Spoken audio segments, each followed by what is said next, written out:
एक सेठ जी थे। उनमें दान करने की भावना तो नहीं थी, लेकिन उन्होंने भंडारा खोल रखा था। समाज उन्हें दानवीर समझकर उनकी प्रशंसा करता था। सेठ का अनाज का दुकान था।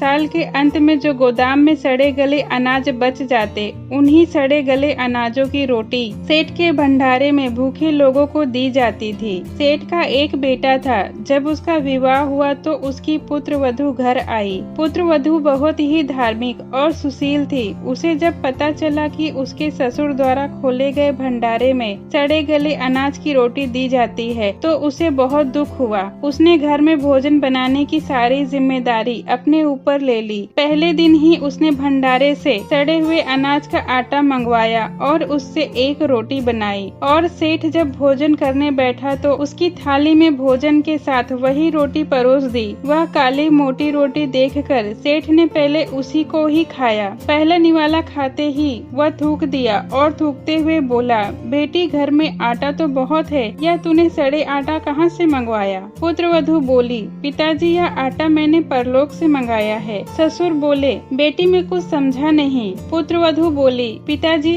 जो दान पुण्य हमने पिछले जन्म में किया था, वही कमाई अब खा रहे हैं, और जो हम इस जन्म में करेंगे वही हमें परलोक में मिलेगा। भंडारे में इसी आटे की रोटी गरीबों को दी जाती है। परलोक में हमें इसी आटे की रोटी खाने के लिए मिलेगी। इसीलिए मैंने सोचा कि अभी से इसे खाने का अभ्यास हो जाए तो वहाँ हमें कम कष्ट होगा। सेठ को अपनी गलती का एहसास हुआ। उन्होंने अपनी पुत्र वधू से क्षमा मांगी और भंडारे का सड़ा आटा उसी दिन फिकवा दिया, और अब गरीबों को, भूखों को अच्छे आटे की रोटी मिलने लगी। जरा सोचिए कि कहीं हम वो सेठ तो नहीं जो स्वयं खा नहीं सकते, स्वयं पहन नहीं सकते, जो हमारे काम का नहीं है। कहीं उसका तो दान हम नहीं कर रहे हैं। ऐसा ना करें। और एक बात का ध्यान रखें कि देने वाले को अहंकार न हो और लेने वाला भी अपने को छोटा न महसूस करे।